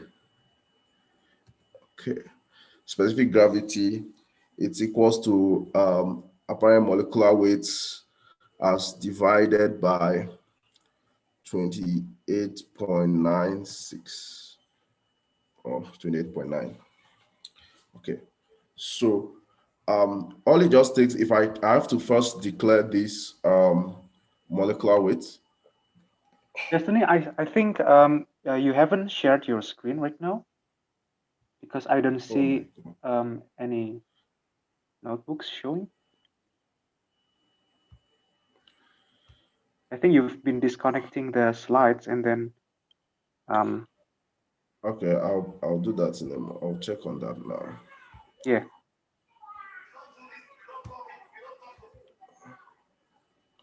Okay, are you guys with me now? Yeah. Yeah. Yeah. So so if, for example, I want to do this, and I want to calculate specific gravity of gas. So if, for example, I have this to be 20, and then by the time I do this and I print this out, I do this, I run this will give me specific gravity of gas. Okay, so but generally you won't just write these simple codes, and your users will not just you will not give your users a whole page of codes like this to enter in the value of molecular weight if they want to calculate specific gravity. You want to do something that will prompt them that won't come in between within the lines of your code to enter in their values. So let's do something that will actually request for a value when you run the program. So it will ask for a value.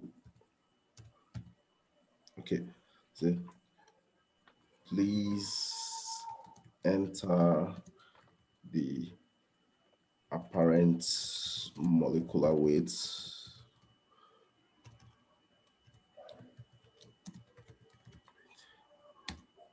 Okay, so there we go.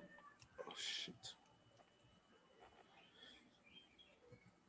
Oh man.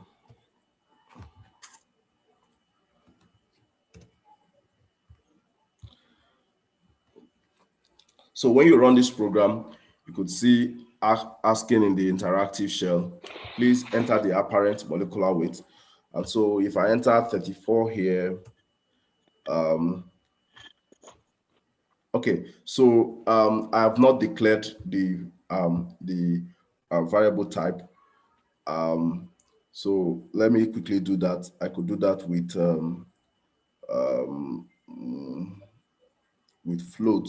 I could say, okay, it's a float or an integer to expect. Okay.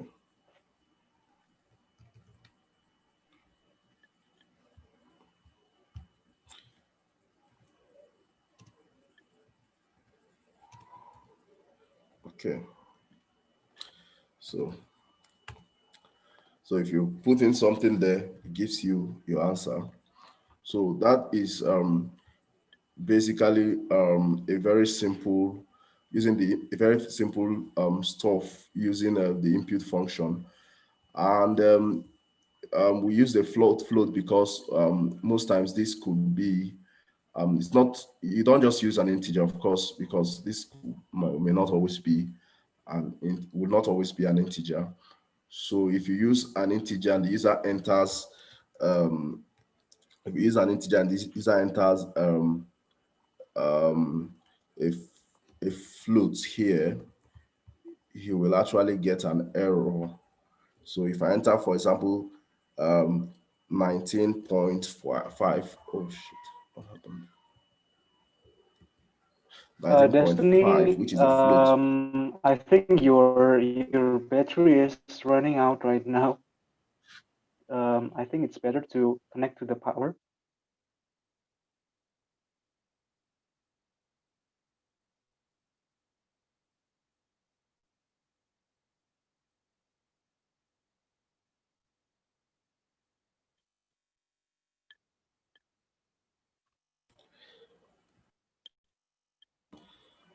Yeah, my battery is running out. Yeah. Let's have a few minutes. Okay, what do we do now? I still have a lot we haven't covered. Okay. If in any case, maybe I can back you up there. I didn't get that. Mm-hmm. I didn't get that. Yeah, if you don't have the power, I think I can back you up from here right now. Oh, that would be nice. That would be nice. That would be nice. Okay. Okay. Sure.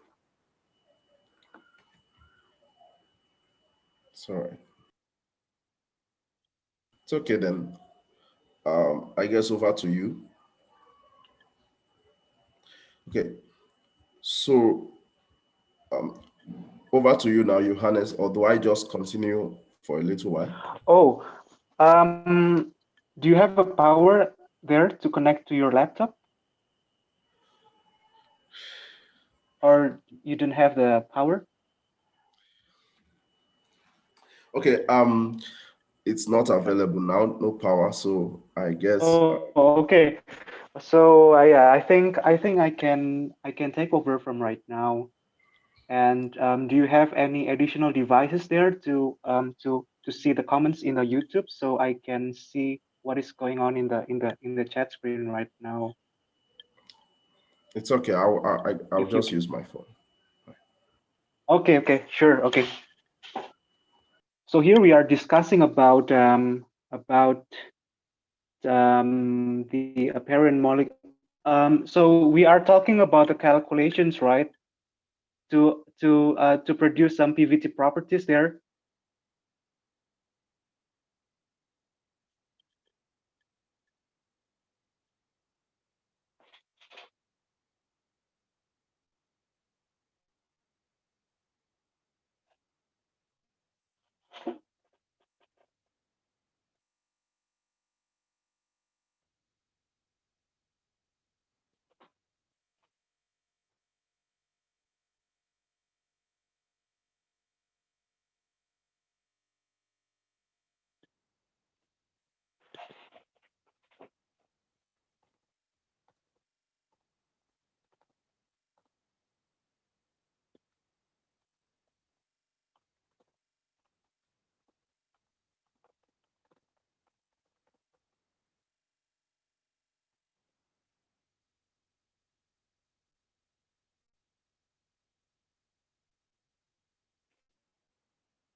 So guys, we are still waiting for Destiny. I think he's taking his phone. So with his phone, he will guide you through the comments, and then I will code from my laptop. So I think he will be in a moment. Thanks.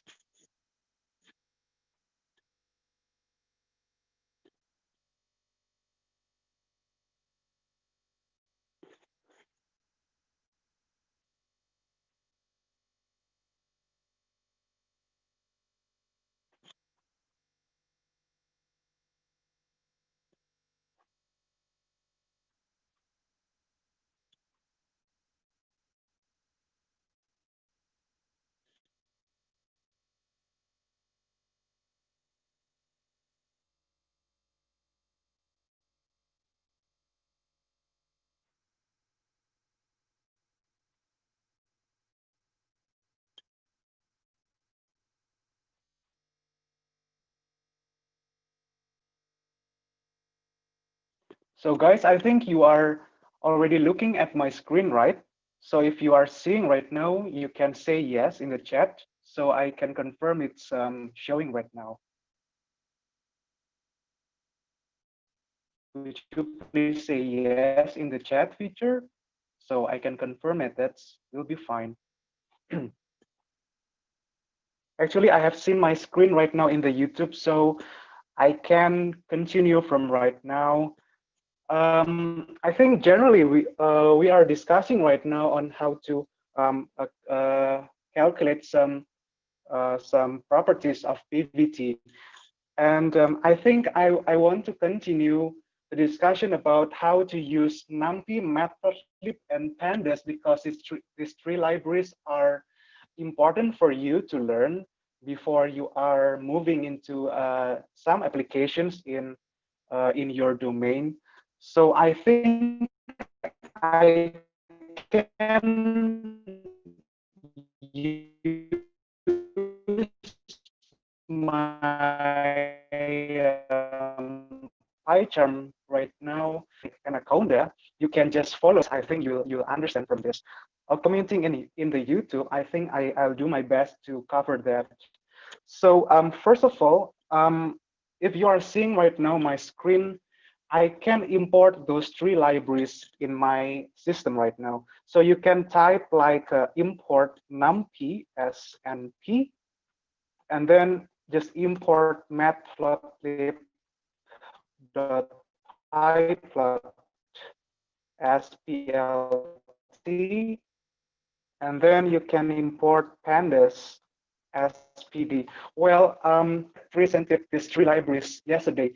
When I talked about some uses of these three libraries, NumPy is for operations. It's numerical. It's for numerical computation. So, and then Matplotlib is for visualizations. We often use Matplotlib to plot lots of things, and then we use pandas to create a data frame to do data processing. So when you are using Excel or SPSS spreadsheets, pandas is just doing like they are. So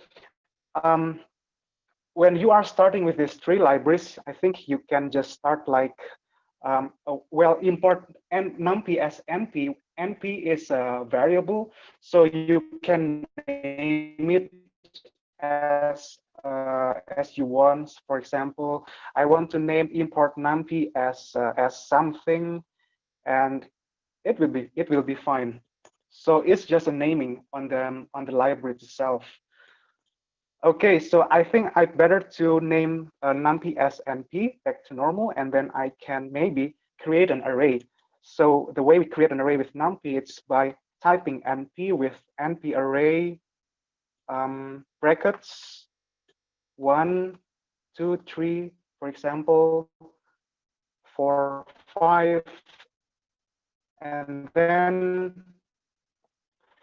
so if you are working with MATLAB, you will place semicolon in the end of the codes. But interestingly, Python doesn't work at as like as MATLAB.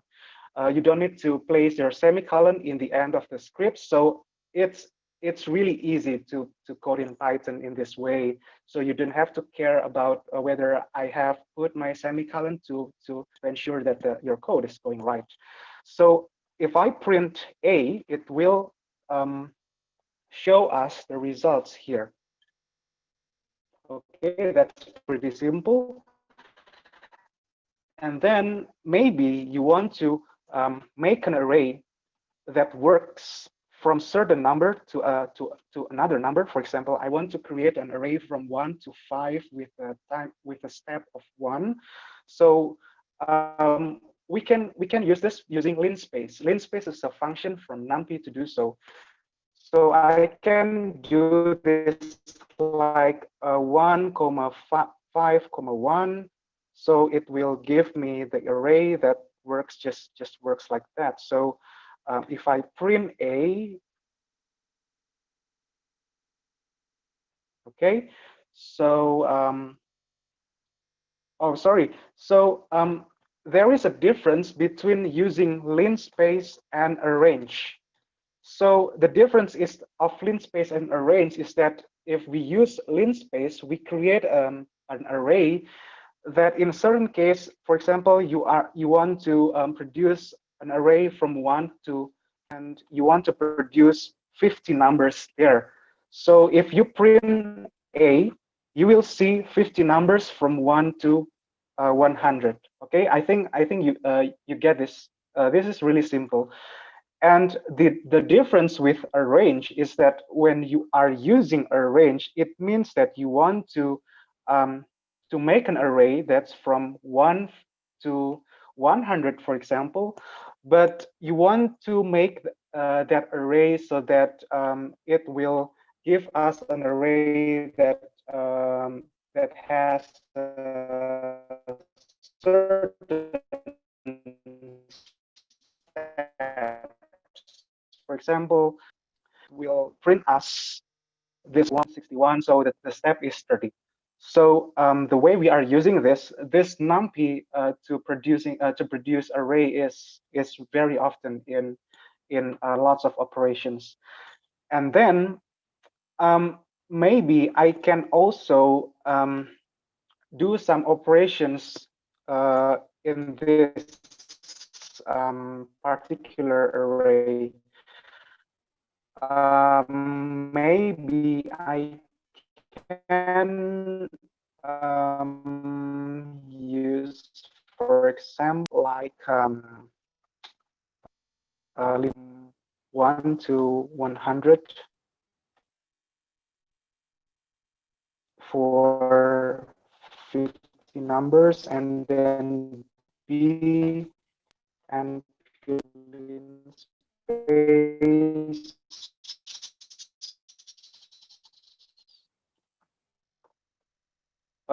from and also 50 numbers, and if we okay.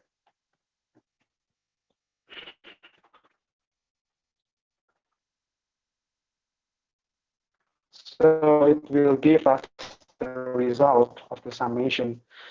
Okay, so I think so. Like here, I'm using PyCharm.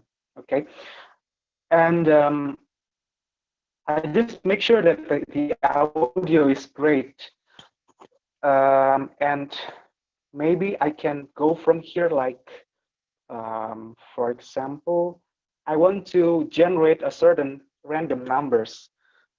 Let's say we have a random numbers from 0 to 1. We can also use using NumPy random. I think it's right now. I run NumPy random 50 numbers, and if you are giving the result of the C, you will see all of the results from 0 to 1. Maybe you have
Apologies, all. I think we lost the presenter. Let's give him a little time to come back on.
Welcome back.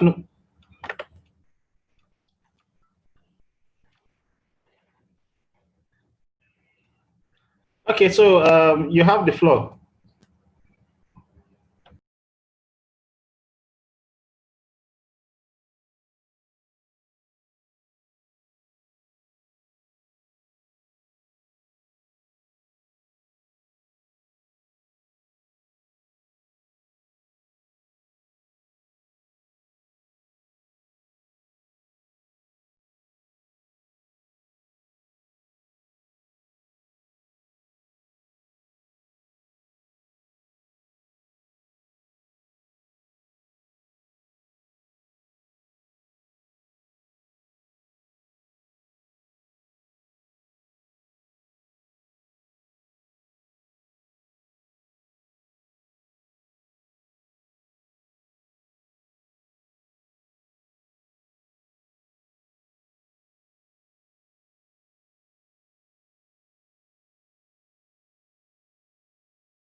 Hello, Destiny. Johannes, is any of you there?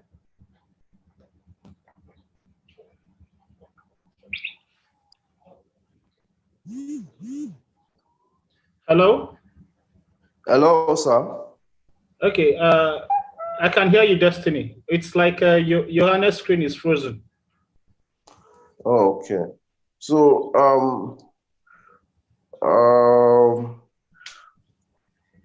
I It's like think we can. Wow.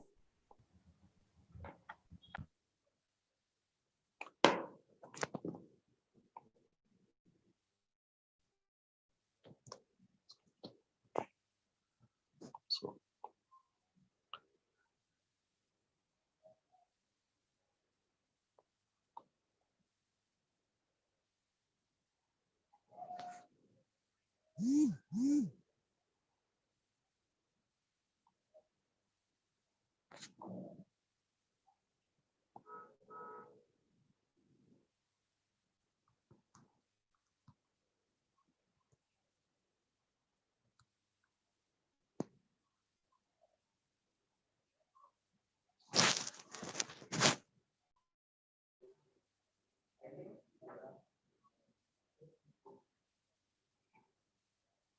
hello?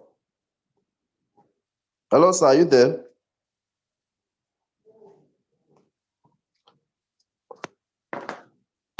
I'm here, I can hear you. Go ahead. Please, I think we'll have just a little more time, maybe 30 minutes to round up for today's section, and we continue next week. So let's see how as much as we can cover in the next 30 minutes before we call it a day. Okay, sir. It's actually time, sir. It's actually time. Like, it's Okay, supposed to okay. end. So we should continue next week. Yeah, I think we should continue next week. Okay, okay, okay. I think we've hit 2 hours already. So thank you everyone that stayed with us so far. I saw the number go down from almost 200 to about 130 thereabouts, meaning that over time it was really those that were interested in the course that stayed back.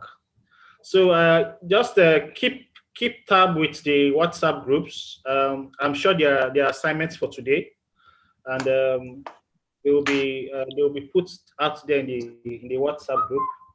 And of course, there's a timeline for you to submit the assignments. And should you need further help with the trainings that we've done today, that's the purpose of the WhatsApp group. Put all your